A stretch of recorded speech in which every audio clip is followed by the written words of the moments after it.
Here are the emerging cybersecurity investments becoming prominent in 2025. I think you're going to see all the usual suspects. You're going to see AI and ML, which has been prominent throughout this year. You're going to see zero trust architecture. You're going to see cloud security. But what we have seen in our market is the gathering momentum of the cyber risk management market programs, companies looking to develop them.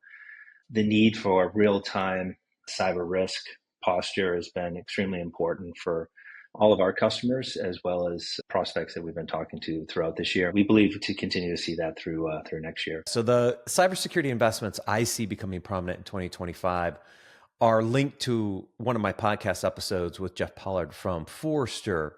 And he actually walked us through like, these are things people are going to focus on in 2025. And here's some things they're going to not do in 2025. And what I took out of that conversation was a couple really interesting things. Human risk management was a big topic. We know that we've been struggling with security awareness and training and phishing simulations. They're not moving the needle from a human perspective because that's where our primary attacks are. So looking at human risk management solutions, not from a, how do I change the way I'm doing security awareness and training, but how do I identify potentially risky behaviors and address them more proactively? Cyber risk quantification was another big topic that came up during that conversation. I think we're going to continue to see that. We see that in our daily business here at CyberSaint. And then the other one, which also relates very well to us, is security data lakes. People need to centralize their data. Doing a bunch of direct API integrations, trying to move data all around, really difficult, really hard, especially in large enterprises. Security data lakes are starting to emerge as a place to store a lot of your security telemetry and then ability to run analytics off of that. So these are some of the prominent things I think we'll see in 2025 where dollars will start to be invested. The investments that will differ from the current ones also are pretty related to that same conversation I had with Jeff Pollard.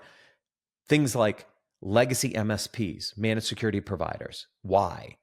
Because they're not providing any value. They're primarily been there to manage firewall rules and stuff, and those investments aren't providing you value. Multi-factor authentication. There's been so many multi-factor authentication phishing attacks. Traditional MFA is not keeping up.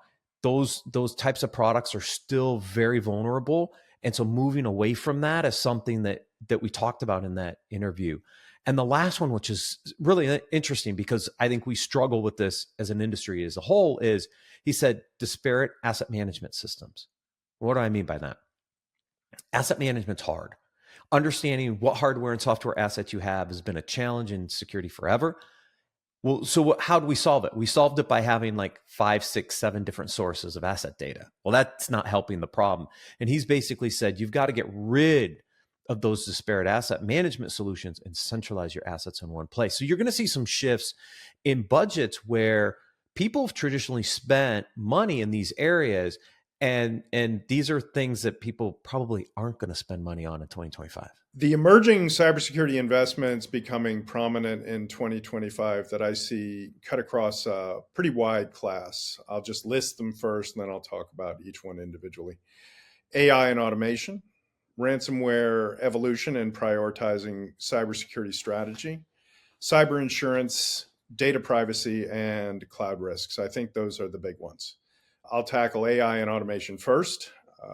This, as we all know, the last couple of years have been big on the AI frontier. The release of GPT and the chase after generalized intelligence has sort of put the enterprise squarely in the target of large language models. Many workers inside enterprise adopted very rapidly, but that gave sort of a need to focus on data privacy and data governance a little more closely as employees adopted these technologies very rapidly. Automation is going to be massive in 2025. We're hearing that across the board from the executives we speak to.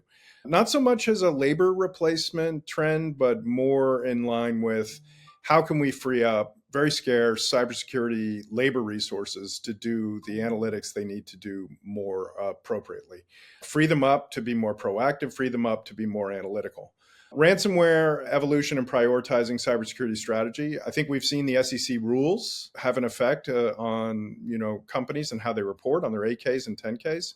Ransomware continues to put pressure, though, on organizations to get their cybersecurity data a little bit more ready for analysis.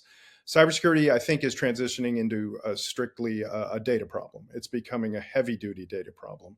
And getting ahead of risk is a real challenge. And cyber insurance is also going to be reflective of that. So cyber insurance has begun to adopt technologies to carve up risk a little bit more carefully and offer policies at more reasonable rates.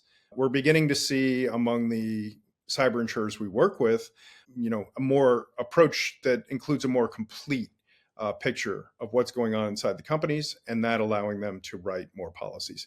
Data privacy, as I mentioned earlier, massive concern because of LLMs and widespread and rapid adoption. And cloud risks, last but not least, as companies migrate more and more to the cloud risks are becoming at least a third of the vectors that are operational in cyber risk. So very important that misconfiguration and other solutions in the cloud, the data has to be understood. The data has to be ported into models that deal with cybersecurity risk.